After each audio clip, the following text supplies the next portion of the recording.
Hi, Malika. Hi, Harley. Hello, everybody listening. Hi, guys. Welcome back to Sonder and Salt, The weekly podcast about the magic of eating. the weekly food podcast about the magic of eating. Why are you adding extra words? I didn't. I always say that. You just don't know what I say. Oh, okay. You don't listen to me. Anyway, You just don't love me. I feel like this is version 2.0. You don't notice me. This week, we have listeners joining us from Saudi Arabia. Mahaba. Around the world with Malika Miles. Mahaba. Mahaba. Thank you, whoever you are. Whoever's out there listening in Saudi Arabia. Hello. Hello. Love that for us. Mm-hmm. We need to probably go to the UAE. Well, I've been to Dubai. No. We need to go to like Jeddah. Oh, okay. And eat some authentic Some like good stuff. Middle Eastern proper food. Yeah, because in Dubai I was eating steak. Yeah, you were eating. Yeah. You were eating at you ate the main. At restaurant. Yeah, it's the You were main. in The the main main. that's in London as well. It's true. Yeah, no. You're right. Yeah. Yeah, UAE. We will come. We're on our way. We're going on a world tour. There's Going on a loads of world places tour. we need to go to. Yeah. Mm-hmm. To all our other listeners around the world, thank you so much for being here. Thank you for rocking with us. If you enjoyed this podcast, please do not forget to leave it a rating and a review. 5 stars only is all we're accepting. Please DM us some feedback. Let us know if you're listening on a platform that doesn't allow for feedback. Then just find us somewhere else. We are on, what are they calling it now? X.com. Oh my gosh, yeah. We are over there on X.com. We We are over there on Meta, as they're calling Is it that now. Facebook? Facebook and Instagram. Is that Facebook? yeah, But it's the Instagram whole is group. still okay. It's part Just the of whole group, Okay, yeah. It's Meta, TikTok, and yeah, everything is listed in the show notes of every single episode, so you can find us there. Is that Sonder and Salt on all those platforms? Sonder and Salt everywhere, and our personal platforms are there too. If you would like to support this podcast, then you can buy us a coffee on buymeacoffee.com/Sonder and Salt. Buy us a herbal tea. Buy us a herbal tea, a matcha, whatever your Yeah. preference is. But that is a way that you can make a financial contribution to the production of this podcast. Thanks in advance. Yeah, thanks. We have had a few donations on there, and literally every little helps. So Facts, yeah. thank you so much. What is your food highlight of the week? So my food highlight of the week is actually not me eating out. My food highlight of the week, my wild red shrimp sandwich / burger. Okay. So I went for a little phase, and this was actually off the back of me coming back from Lisbon, where I had the shrimp burger at the Time Out Cafe, and I really liked it. If you haven't listened to that episode, that is like place where to eat in Lisbon, and on my Instagram I've got a highlight of all the food that I ate in Lisbon. When I went to the Time Out market, they had a shrimp burger, and it was really, really nice. And I just thought, I can do this. I can do that. And I had some wild red shrimp in the freezer at home. So I made it about 4 times. The first time I actually made a burger. So I got the shrimp. I roughly chopped them up, added a bit of salt to them. And that allows them to brine to give them a bit of extra bite. Salt, ground mixed peppercorns, fried it off in some olive oil. Oh, actually, I added a little it binds by itself. Yeah, but so I think it's the structure of shrimp or prawns that when you cut them up small enough, as it cooks, it just binds together. I've done it for like wonton mix, but you add a little corn flour. I didn't add any. Oh, yeah, cool. I didn't. And I did a little bit of research online, and I read an article where it was just like you don't need to. Oh. And it was actually fine. I think it depends on like the density of how you want it, because my patty was quite flat. Right. Okay. Because that's the way I had it in Lisbon. Yeah. But you can make it chunkier. You can roll it around in like panko or something to give it a bit of a crust. This was literally just the prawns. Just the prawns. And I had it with a bit of lettuce, tomato, red onion. Fantastic. After that, I couldn't be bothered to chop them up anymore. So I started having shrimp sandwiches, essentially, in a burger bun. And for this, I actually used the Shah brioche buns, gluten-free brioche buns. And they were really nice. I gave one away. Got really good feedback on them. They were surprised that they were gluten-free. So my only gripe is that I don't always want a brioche bun. Oh, I always want a brioche bun. I don't always want a brioche bun. Like sometimes I would just like, you know, when you go to, I said it before, when I used to go to the football matches and you get like the cheap burger. And classic it's the white bun. Yeah, I would like that. Okay, fair enough. Yeah, I would like that. But yeah, I literally just took my wild red shrimp, seasoned them lightly, dropped them into a pan with some olive oil, and then put them into the burger bun. Really, really nice. I saw the picture of your fat shrimp sandwich, and I was like, it was really good. Juicy. It was juicy. That's the word. Succulent. It was juicy. I didn't see the burger one, the actual patty one. No, I that didn't. One, I ate two of them in a row, and then I went to sleep, and it was really, really nice. I really liked it. Pan frying the whole shrimp. I was actually inspired by Chef Vic's. I will link the post down below. Yeah. I saw her do it ages ago. I think that post is probably like over a year and a half old. Those pandemic recipes that you saved. and I just thought this looks so juicy. She just had like 6 fat shrimp in a burger bun, and I think it was like a bit of spinach, probably like garlic butter spinach, and it just looks so good. And so when I was being lazy, I just thought, you know what, I'm gonna do that. So yeah, I went through a little phase last week. Absolutely, and now I'm gonna do that. Yeah, it was good. I think I've got some. I think I've got prawns with heads on in the freezer though. But you can save the heads and make a stock. The other thing I added to my shrimp patty, just a little bit. Go on. A little bit of fresh parsley in one of them, and a tiny little bit of preserved lemons, just for a bit of like a. You love preserved lemons. I really do. Just a little bit, because too much in it can be overpowering. The taste of wild red shrimp is quite subtle. Yeah. Do you know what I mean? So really, really nice. But yeah, shrimp burgers, sandwiches, that was my thing for about nearly a week. What's your highlight? My highlight is a vegetarian restaurant. There is 2 in London. One is in Spitalfields, the one I went to, and there's also one in Soho. It's called Bubala, Bubala. Kat actually recommended this to me at work. Well, it's my old job now. And my old job. And it's a vegetarian restaurant. It is a set menu, set price, £40 per person. They offer a vegetarian or a vegan, so you can also go there if you're vegan. Menus. Me and my friend went there. We went for the vegetarian one. We were umming and ahhing though. The only reason we went for the vegetarian one over the vegan one was just because we were like, oh, things are probably cooked in butter. I just want more flavour. I just want extra fats. No extra fats and like yogurt dips and stuff like that, because it's kind of Mediterranean food.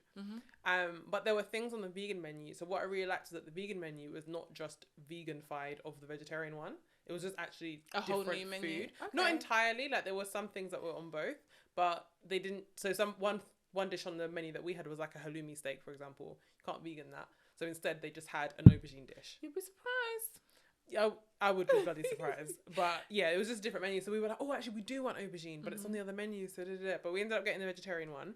And honestly, the food was absolutely incredible. So the food, it's kind of set out in 3 courses.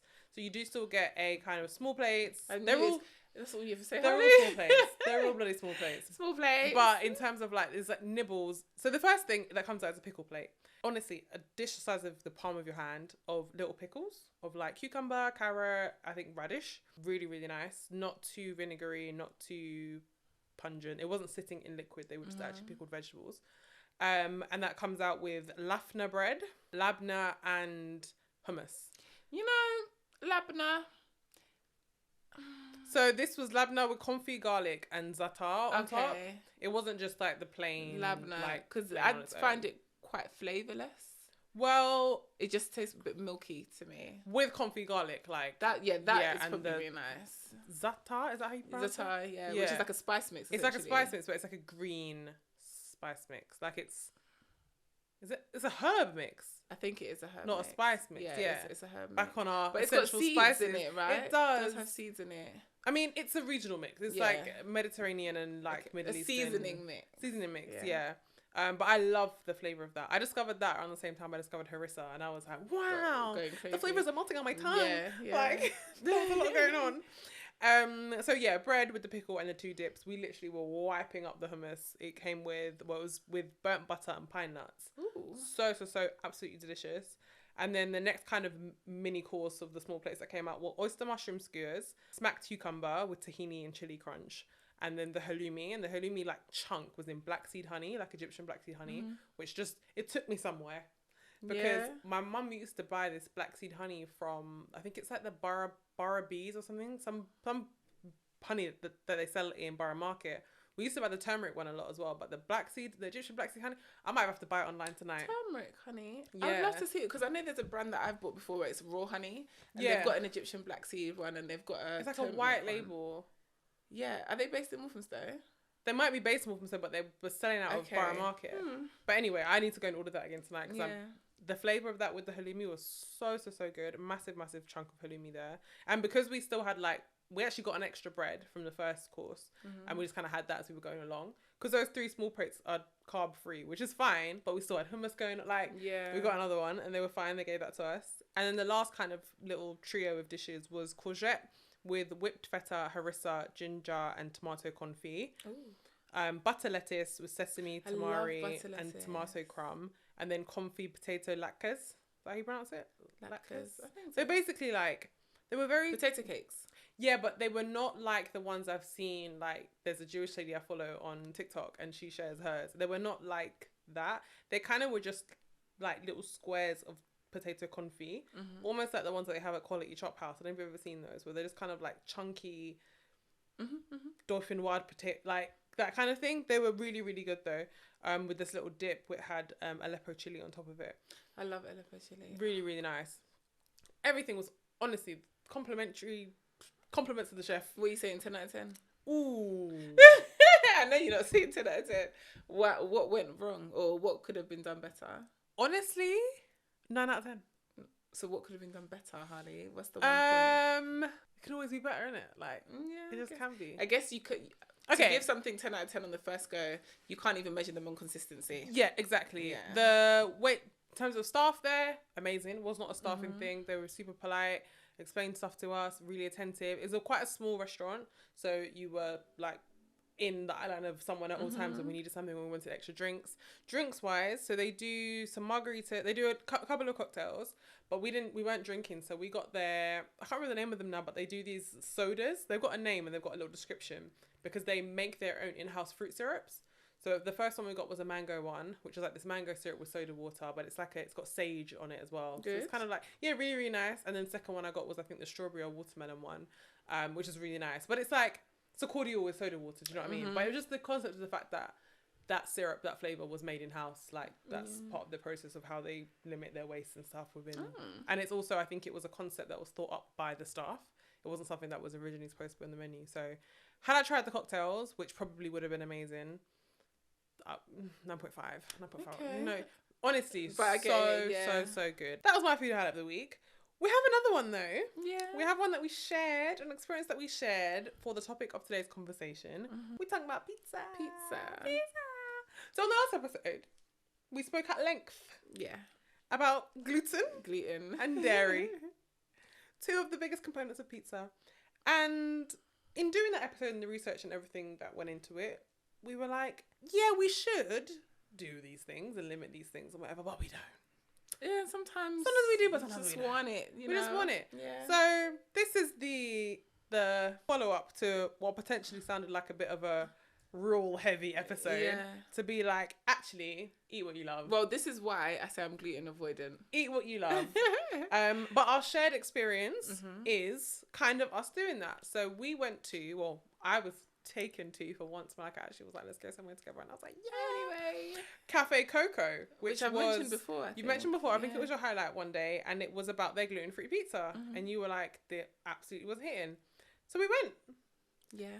Balaka took me out. She took me out to dinner. Joe Biden. And we went to Cafe Coco. We shared the baked chicken. Yeah. A with quinoa, spring greens, like and like chimichurri. It's really nice. We had a quinoa apple radish salad with like this lime yogurt dressing. It almost tasted like honey mustard to me. Well, I think you in your head were seeing the quinoa as mustard seeds, weren't you? Yeah, so maybe that's what registered as yourself. Mustard, it did have like a tang to it though. Yeah. And then we also had the gluten-free base. Well, is it safe to call it gluten-free? It is a gluten-free base. It's not celiac friendly. Oh, because it's cooked in the same oven. So it's a gluten-free base, margarita with added nduja. And it was very nice. Yeah. It was very nice. Yeah. We're going to get into pizza properly now, but I just will start by saying that was very nice. It was a nice gluten-free pizza. It was a nice gluten-free pizza. Yeah. And we'll make some comparisons to what pizza is otherwise. Now. So, that pizza was, and you warned me about this, doesn't have a puffy crust. No, it doesn't actually have a crust really. Not really. And you were kind of pre-warning me, like, yes, this is the pizza. Like, it's a gluten-free pizza. Protecting me against my expectations. This in mind, yeah. But it was really, really nice. It had a thin, crispy base, which is my priority for pizza, is always thin base. And it didn't have that puffy crust, let's call it. but it was really good. But our reason for saying that is because we like puffy crust pizza. Yeah. And that is a Neapolitan pizza. Yep. That puffy crust, a thin, wet middle. Is it wet or is it meant to be crisp? So the actual base is crisp, but I'm saying, when I say wet, maybe not wet, floppy. Okay, yeah, it's foldable and it's soft. You couldn't really fold a thick crust pizza. You couldn't fold a Domino's. You couldn't fold I get it. Whatever. And if you can hear flicking or sounds, I am looking at the Pizza Pilgrims cookbook, which I just happen to have on my bookshelf. Pizza Pilgrims, for anyone who doesn't know, is a chain of pizza restaurants in the UK. It's pretty new, I would say, like last 10 years. Is it good? I like Pizza Pilgrims for Neapolitan pizza, and their story, and based on their name, is that it's these two guys who quit their jobs, essentially, bought a little pizza, not even a pizza truck. They bought a small truck, and they took it around Italy. They went around Italy learning to make pizza from the greats, basically, and from the locals and the natives. So the start of the book explains that and explains their journey. This is not, by the way, like my pick of the best pizza book ever. It's just a pizza book that I have. You have access to. It's a pizza book that I have. I received it as a gift, actually, because I do really, really like Pizza Pilgrims. And they have nicely summarized in here all about Neapolitan pizza, because that's the pizza that they decided was the one that they would, So that's what they sell. Make in their food truck. It started as a food truck, I believe, and then that's what they make in their restaurant. So Neapolitan pizza, and interject, what do you have there on your lap? I've got the Mozza cookbook, recipes from Los Angeles' favorite Italian restaurant and pizzeria, which is owned by Nancy Silverton, which I think I've mentioned her before. And there's a chef's table episode on her and her journey. Okay, cool. So we both got something to reference to. So if you hear the sounds of us flicking through stuff, let's start with Italian pizza. We acknowledge that there are Italian pizza. There's British pizza. There's American pizza. There's fast food pizza. We're gonna start with Italian pizza. Yeah. Neapolitan, to me, is the king of pizza. Facts. What is it, though? Right, so this is actually, funnily enough, the article that I'm referencing, which is by Foodism, has got a picture of a Neapolitan-style pizza from Pizza Pilgrims. Really? Yeah. So Neapolitan pizza is a real OG of the pizza scene. Dates back to Naples in the 18th century. The pizza is soft and pillowy with dark char spots because it's baked fast in a super hot oven. They call it leoparding. That effect on the crust, it looks like leopard print. Yeah, exactly. It is usually served uncut and eaten with fork and knife. Yep. And I guess that's to your point where it's floppy in the middle. Yeah. It doesn't have much structure. No. Even the gluten-free pizza the other day, I attempted to eat it with my hands and it was really a struggle. It then says, and this is very on brand. Go on. Neapolitan pizza is classy stuff. There's even a set of strict rules in place proposed by the AVPN. Yep. And I'm not going to try and pronounce it. I will. Okay, go on. The Associazione Brace Pizza Napoletana. Fantastic. I'm not going to 10 out of 10 for that pronunciation. And then it says, most people will tell you that in order to make a real Neapolitan pizza, it has to be baked in a wood-burning oven. But according to the AVPN Pizza Police, there's also some other mandatory requirements. So it has to be made with San Marzano tomatoes or Roma tomatoes, grown on the volcanic plains near Mount Vesuvius, yep. And has to use mozzarella di bufala campana, a specific type of cheese made with the milk from the water buffalo raised in the marshlands of Campania and Lazio. Yeah. So if it doesn't have either of those, you legally cannot call it a Neapolitan pizza if it doesn't meet that criteria. Yeah. So absolutely, yes, all correct. Those pizza rules by the Associazione Brace Pizza Napoletana. It's like a certificate that goes up on the walls of restaurants, like that are accredited by that. So, backstory: I've been to Naples. Sorry. Just in case anyone didn't know. I specifically went to Naples on a food trip with my mum. I think in 2017, and it was because one of my favorite films of all time is Eat, Pray, Love. Yes. And that is where Julia Roberts goes to find herself. So if you see me there again soon, it's because I've gone to find myself. Right. This time I just went to find the pizza and the food. It was absolutely incredible. But I will say, these certificate things are around. Like, they're an accreditation. They're like when we have 5 stars on the door for hygiene or whatever. It's like with olive oil, extra virgin olive oil. You have to meet specific criteria. Italian food, say you're extra virgin olive Italian oil. food has rules, and I love it. Yeah, I do like that. But that rule book thing is 11 pages. It's a manual of 11 pages of rules for something as simple as what. It's not that's perceived as simple as I'm not saying like as like you think it's something as simple as the pizza. last people we want cancelled in this podcast is the Italians. No. Pizza's not simple, but to people that eat food, you simplify something, especially because it's so accessible. It's seen as fast food, but I like Neapolitan pizza. Yeah, that is what I love, and it has a very particular taste, mouthfeel experience, and that's why they've got it under lock and key like this. Yeah, guys, I love it. Honestly, I'm on your side. So some of the other rules include that the dough must rise for at least 12 hours, which, as we discussed on the last episode, is about the gluten structure of it. It needs to be made out of 00 flour, which is the same flour that you would use to make pasta, but it's just a different process. It's a very fine, very finely milled flour. Pizza Pilgrim's book also says that the flour must have a high gluten content. So not only is it gluten, it's high gluten content. And I guess that's what gives it that high rising crust. Yeah. And the rising time, like the time that the dough will be resting, and that the pizza must be cooked for between 60 to 90 seconds, like you said. On 400 degrees Fahrenheit. Yeah, 485 degrees Celsius I've got here. But bloody hot. Yeah, basically. Something that's going to cook in 60 to 90 seconds is hot. Those are just some of the rules of Neapolitan pizza. And another thing is that the AVPN, the pizza police, they only recognize 2 types of pizza. Okay. The margherita and the marinara. So anything with any other topping is no longer a pizza. Luckily for you lot, my favourite pizza is a margherita pizza. So. Luckily for the pizza police. Yeah. So that restaurant that Julia Roberts goes to is called Dan Michel. I think it's called Dan Michel or Dan Michel? Dan Michel, I think. Those are the only 2 pizzas that they serve with fresh basil on top. Yeah. Those are the only 2 pizzas that they serve. And the queue is insane there. And they've got another branch somewhere. Is it here? It's not. I don't think it's here actually, but wherever it is. Just thinking about that and Neapolitan pizza. So another example of Neapolitan pizza in the UK is at Franco Manca. That's a Neapolitan style pizza chain that is pretty much everywhere. So I think it's more prevalent than Pizza Pilgrims.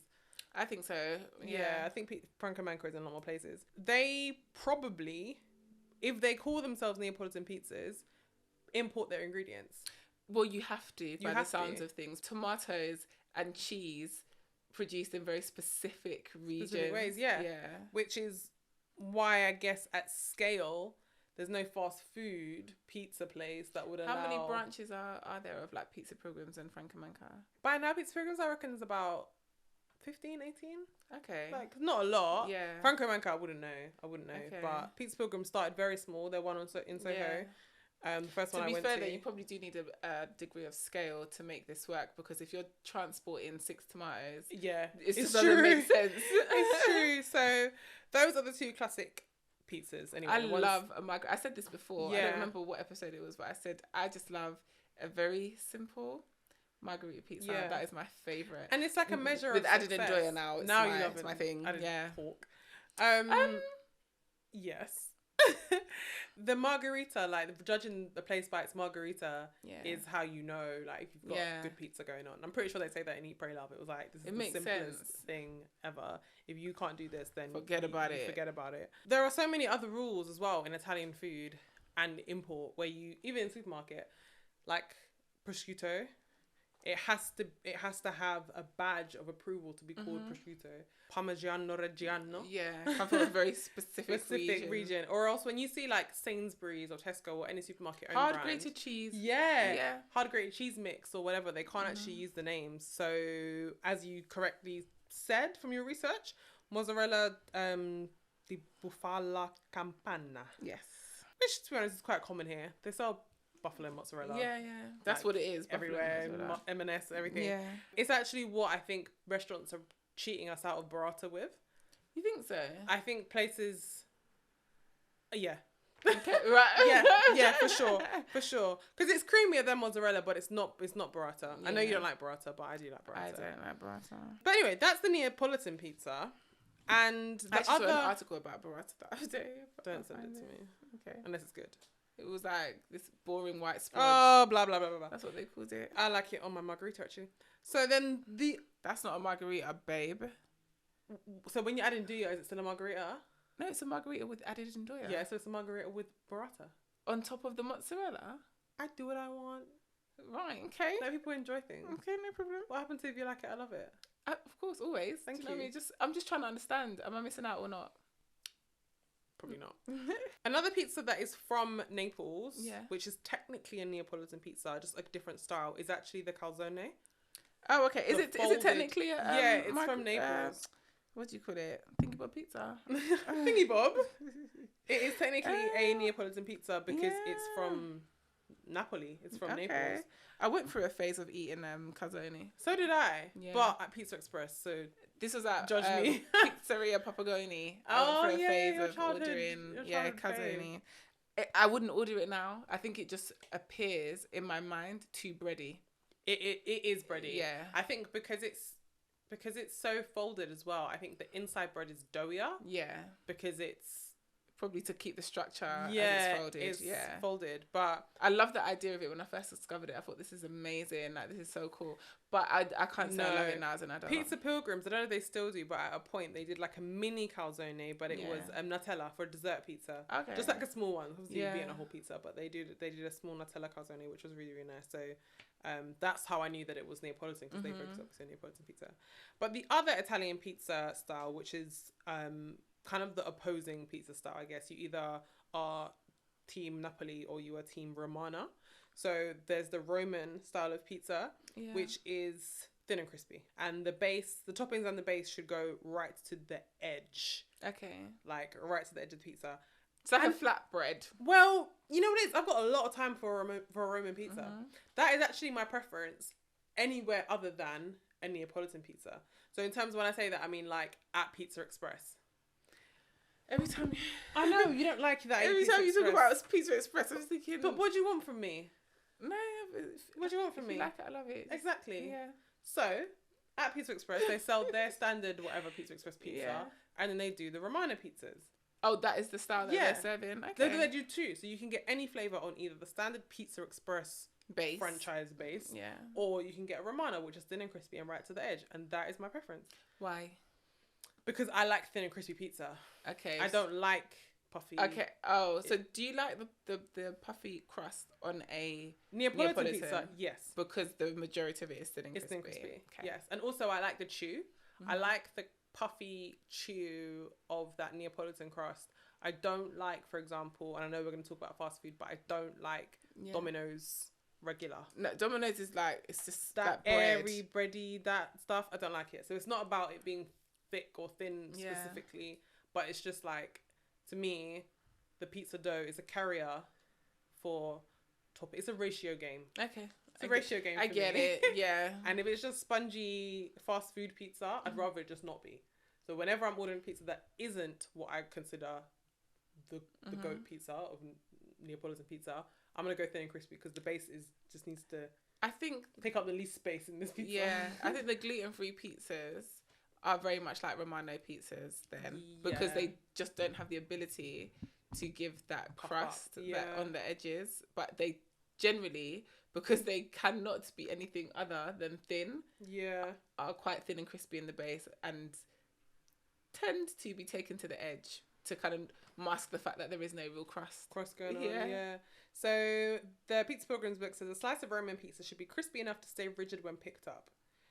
And there's the variety that we've been speaking about, and there's a second variety which is picked up in the last few decades called pizza al taglio, which I think you had some notes about, which is when it's cooked in large rectangular sheets and sold in squares, and the base of it is thicker, almost like a focaccia. Pizza al taglio is Italian for by the cut, hence why chunks of stuff are literally sold by the slices from busy counters. I think Italy sells that style of pizza. Okay. Because it sells these, almost like loaded focaccias, which I've always seen as that. But now I'm learning that there's actually a type of pizza. They also sell a different style of pizza. They might be selling Sicilian pizza. Maybe. So what's that one? So it says Sicilian pizza is a bready and focaccia-like creation that first became popular in Western Sicily around the mid-19th century. What America calls Sicilian pizza is a modification of the Sicilian focaccia. That's a thick bready rectangle topped with tomato, caramelized onion, anchovy, breadcrumb and grated cheese. And then there's a Sicilian slice which eventually reached the North American shores was slightly altered to have a thick crust, sauce and mozzarella topped pizza that we recognize today. So I think Sicilian pizza might be something that is in America that is like called Sicilian pizza, but it's not traditionally Sicilian pizza, and it's done on focaccia like bread. Interesting. Okay, cool. So of the Italian pizzas, there is Neapolitan and there is Roman. Yeah. And we're Neapolitan babes.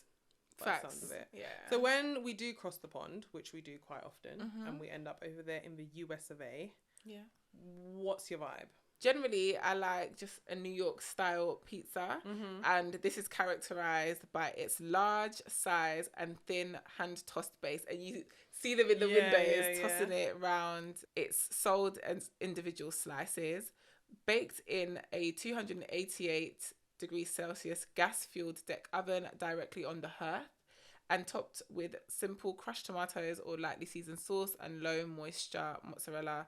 The crust is thick and crisp, yet still elastic enough that it can be easily folded in half. Yeah, the foldable crust is something that came up for me when I was looking at what New York style pizza is. And it says actually that the style itself was evolved to suit the needs of on-the-go New Yorkers. So it's like on-the-go food. Grab and go. Yeah, and that's why it's got a good structure that it can be held, folded, and just be eaten, and it's not going to fall apart. Neapolitan pizza, it said, or we shared earlier, it's to be eaten with a knife and fork. No, to be honest, it's also to be folded. So it says in the book, and my experience when I was there, watching Italians eat this pizza. Neapolitan pizza? Yeah, so they either, if it's uncut, which is what you said, they'll give you a knife and fork. Okay. But like from a counter, it will be cut in 4 and served on a paper plate, and then you can literally, of the 4 slices, you pick up a piece from the thick crust and you fold it like in half, and you eat it like a sandwich. Look, there's a picture of it. Yeah, but I thought the middle was more floppy then for Neapolitan. Yeah, but it's still designed to be on the go. Yeah, because it like, I think in that sense it's a street food.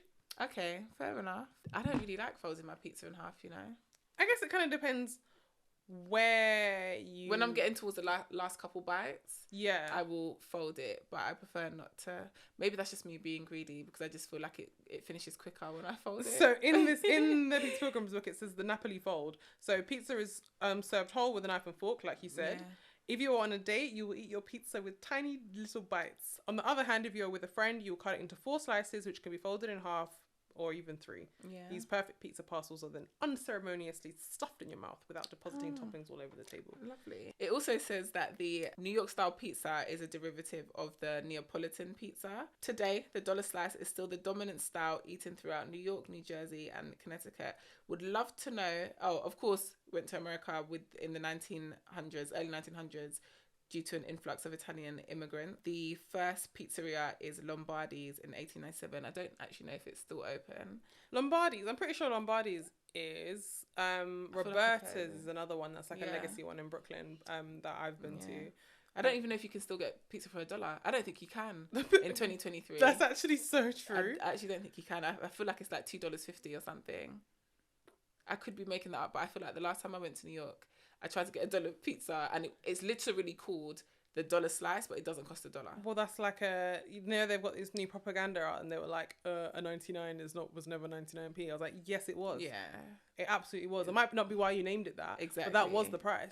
Like that was the price at one point. I had some great dollar slices. They were not my favorite thing, but I think that's just because of like maybe how I do New York. Is I just move from restaurant to restaurant. Yeah. So I grabbed maybe 1 or 2. I've had a few. Ask me where I ate them. Oh no, couldn't tell you. That's the thing as well. You just kind of, it's like with the bagels. No one remembers where they get a bagel from. You see somewhere it's got a queue. You're like, yeah, I'm on it. Like, or I'm out at a party late at night and you just it's need open. A little something. So yes, that is New York style pizza. We have a whole episode about New York. I don't remember how much we spoke about pizza on it, but I would say that one of my favorite pizza experiences ever, and one that I've had in New York twice, is at a place called Vezzo thin crust pizza. And that style of pizza, on their website, it just says the thin crust, New York thin crust pizza. It's giving Roman. Okay. Like, it's giving Roman, thin crust and pretty much toppings to the edge. It's part of a restaurant group now, which I've just learned. So Posto, Vezzo, Sponto, Tabo, Brado, and Trovo. All different restaurants that end in O. Absolutely love that pizza. I can actually say, yes, I've eaten there and it was really good. Roberta's is another pizza place that we queued. Sorry, I know you don't like it when I queue for food. I know you don't like it when I queue for food, but it had to be done. Okay. Roberta's Pizza in Brooklyn. So Roberta's is in Brooklyn. It's like right by the bridge. They don't seem to say... Okay, so this says Neapolitan pizza.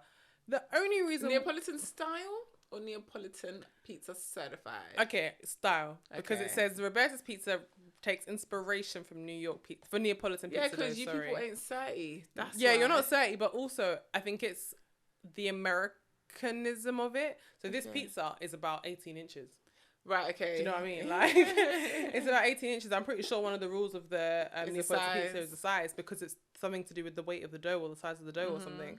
So, it's massive. It comes on like a little table that comes on your table. Like, it stands up so that your plate can fit underneath it. It's 100% a sharing pizza. Okay. Like at Roberta's. At Vezzo, you can get your own pizza. It's almost large sharing plate. Pizza if you're non-American? Yes. Sorry, if you're non-American. Yeah. To be honest, even if you're American, just because it's like, it's too much. And it's a sharing pizza no matter what, because of the sizes.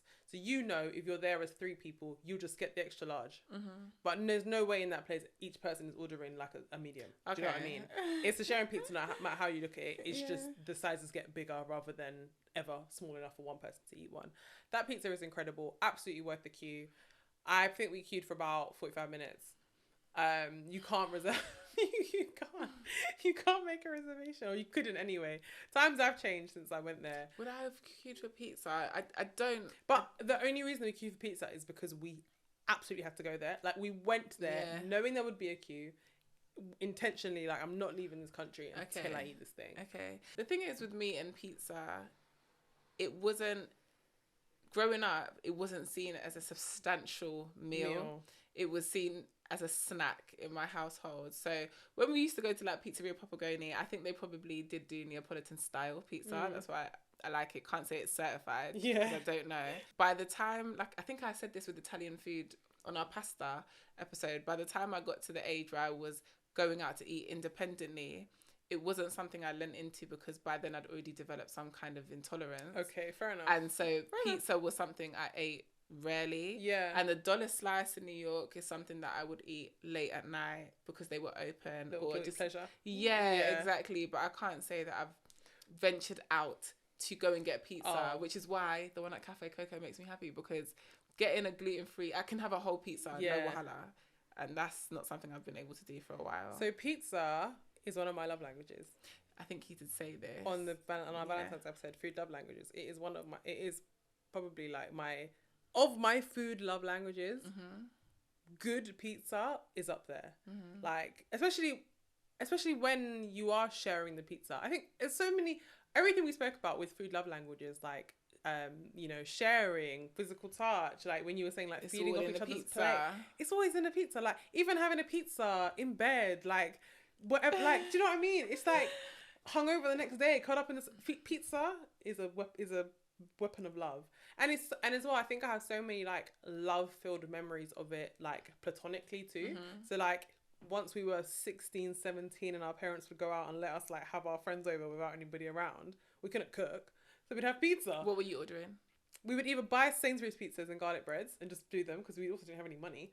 Or we would, if our parents were paying for it, they'd be like, oh yeah, you can get like, I don't know, 4 Dominoes between the 7 of you or whatever, and we'd get a vegetarian and this and that, But it's just that kind of thing. It's like, no matter what age of my life I've been at, I guess different to you, you've had a journey with it through age, but mine has been like, cool. It's gone from, I don't know, Pizza Hut parties when I was little to Sainsbury's, the fanciest supermarket we could go to, pizza sleepovers when we were like 14, 15, 16, to then uni pizza when we had a bit more money and we would get student discount at Domino's.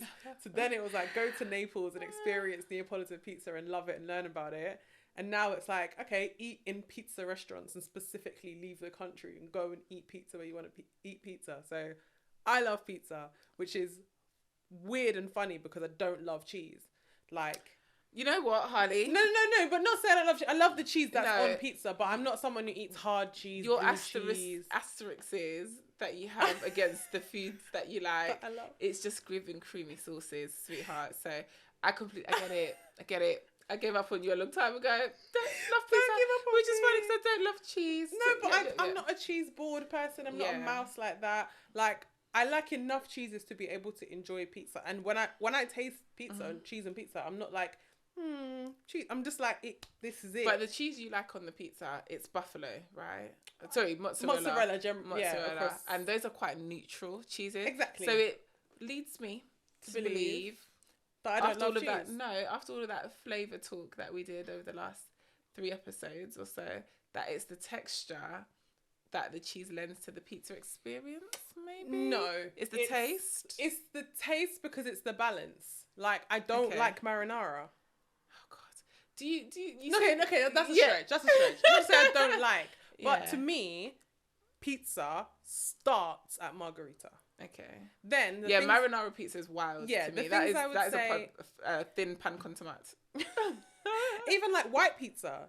Oh, okay. That is pizza. And I'm not going to say, I don't want to tell this company, that is pizza. But to me, pizza starts at tomato and cheese. Yeah. And then I would say the things that I go for when it comes to mouthfeel, when it comes to taste, to texture, are things like, I like olives on pizza sometimes. I love red onion on pizza. I like red onion. Those I like when they maintain a crunch. Yeah, those are the things that I lean to for flavour experience. Those the toppings are why I have favourite pizzas. The toppings are why I have favourite pizza memories.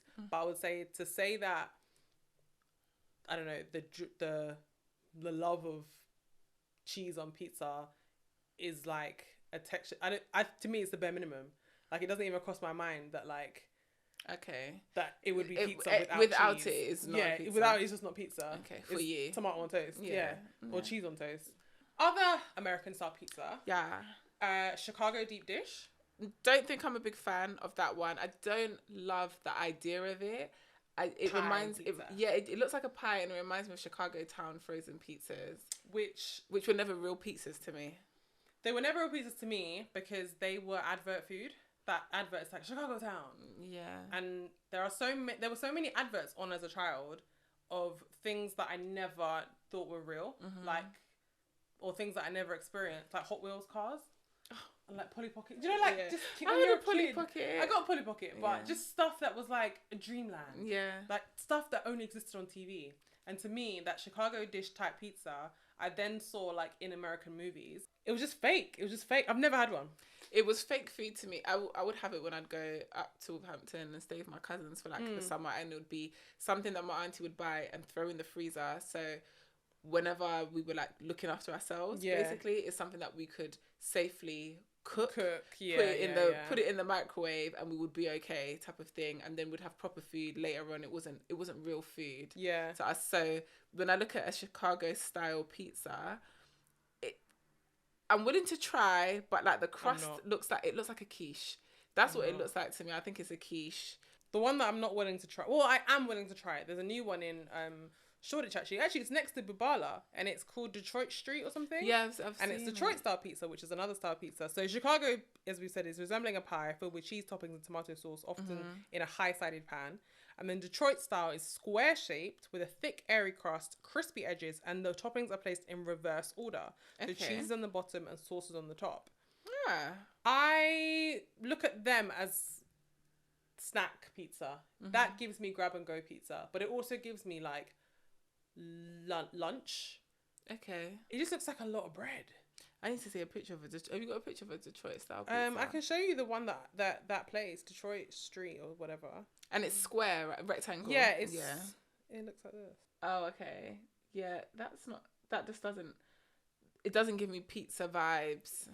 Yeah, so the one in London, it gives me flatbread with cheese and stuff on top. But it's thick. Yeah, not flatbread, sorry. Like when when people make pizza, but they buy like a flatbread or a focaccia, part baked focaccia, but not in terms of like Romano style or anything like that. It just feels like bread with toppings on top. It's a bit too bready for me. Yeah, that's how I feel about it.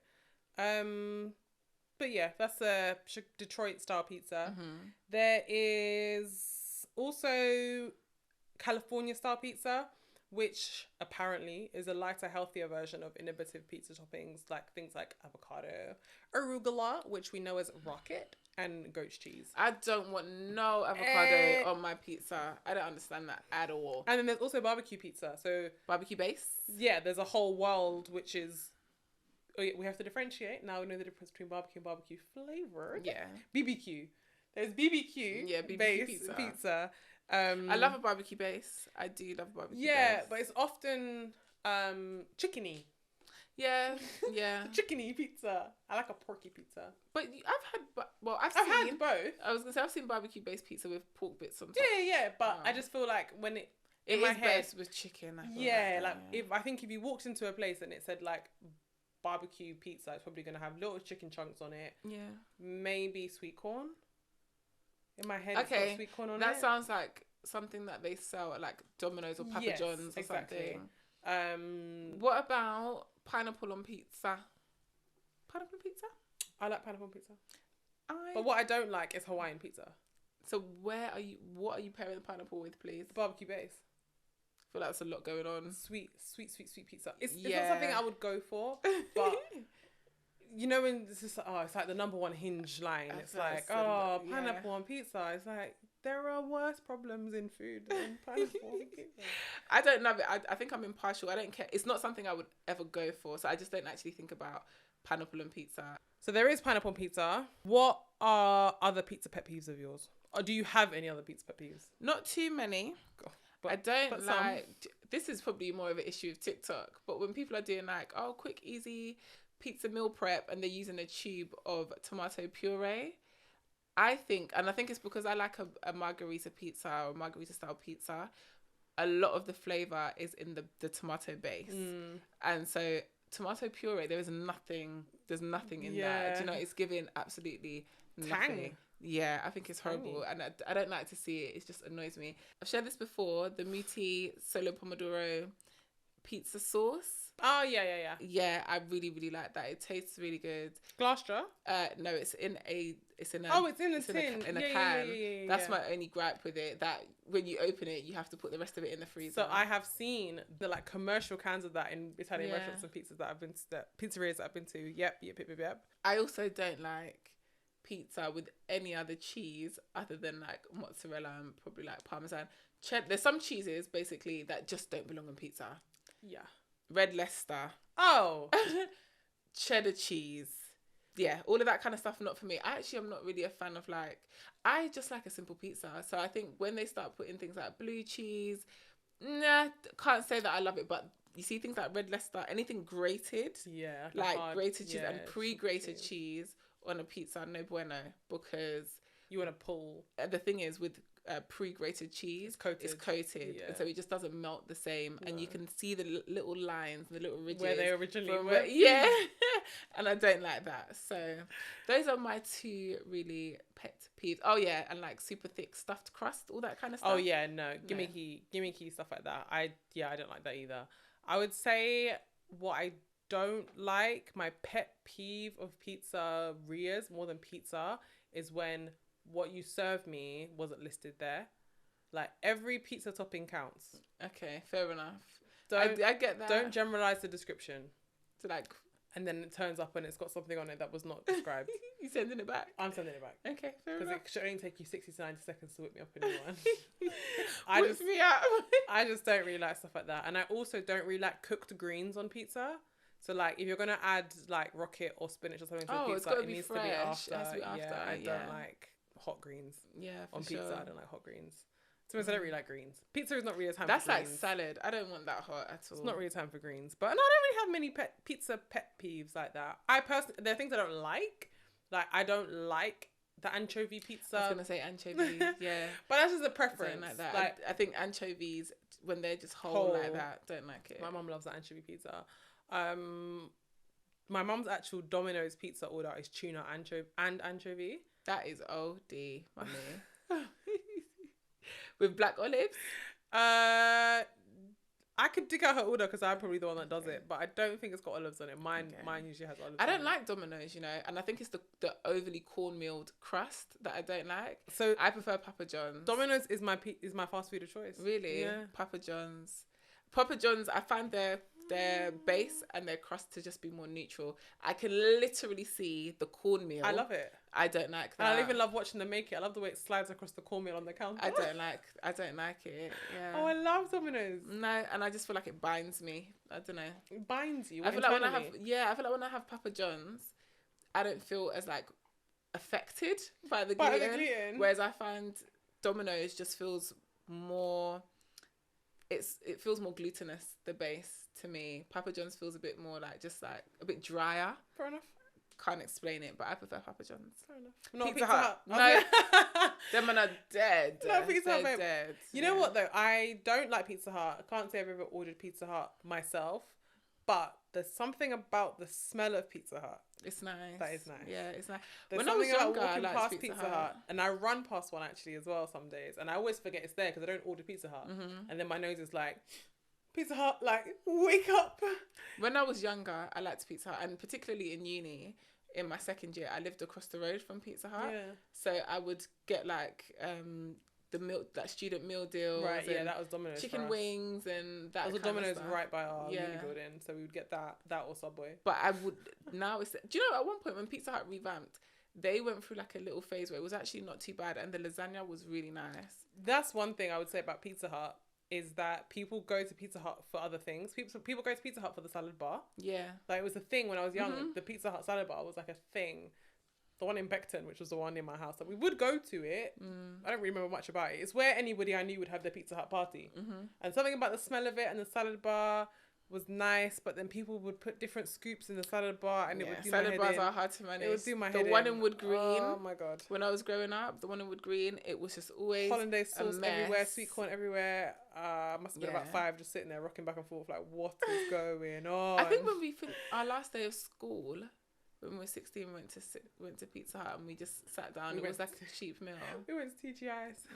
In Westfield, I think. Yeah, it was on Westfield. How cute. But yeah, I think that's my pizza fast food of choice anyway. I think my frozen pizza of choice. Yeah. At the moment, this is going to be really rogue. I can't believe I'm about to say this. I can't even look at you. It's the Goodfellas vegan pesto pizza. Okay. I thought vegan cheese? No cheese. So no cheese replacement. So what is it? A marinara pizza with pesto bits on top? Practically a flatbread, yeah. I thought you said pizza starts with cheese. Yeah, it does, but not in the freezer. Pizza doesn't start in the freezer. So once we start in the freezer, all bets are off. Yeah, Pizzeria Ristorante. Yeah, do they do? Is it Pizzeria Ristorante? Did I just make that up? You just made that up. It's Ristorante Pizza. Yeah. Yeah.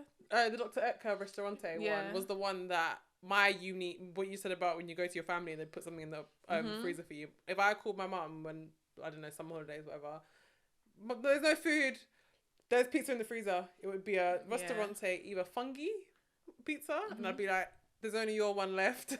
You don't like mushrooms on pizza? Then I didn't. Okay. I didn't eat like mushrooms when I was young. But my mum had that one, and I would have double pepperoni because they had the bigger pepperoni pieces and the tiny ones. I just like the normal one with the pesto on it. Yeah, I haven't had a Ristorante in years. You see, in the pandemic, when they were still £3 for £5 in Iceland. £3 for £5 in Iceland. I used to buy them, and then I would always put like additional toppings on top. Yeah. I used to love that. Red onions and like some jalapenos, and I might have to get just to see the price. Yeah. I might have to. They're not £3 for £5 no more. I can tell you that for free. Yeah. But I think learning what I've learned today, that they're probably like a Romano style pizza, right? Because they don't have a high crust. It's quite flat. Well, I wonder. So typically the pizzas that I grab now, my grab and go pizzas, I try and get the fresh, air quote one, the one that's in the fridge section of the supermarket. And those can have wood-fired, they're like wood oven style pizzas. So the base is already cooked, right? It's just the toppings. To be honest, sometimes the toppings are cooked as well, but the cheese is not melted. Okay.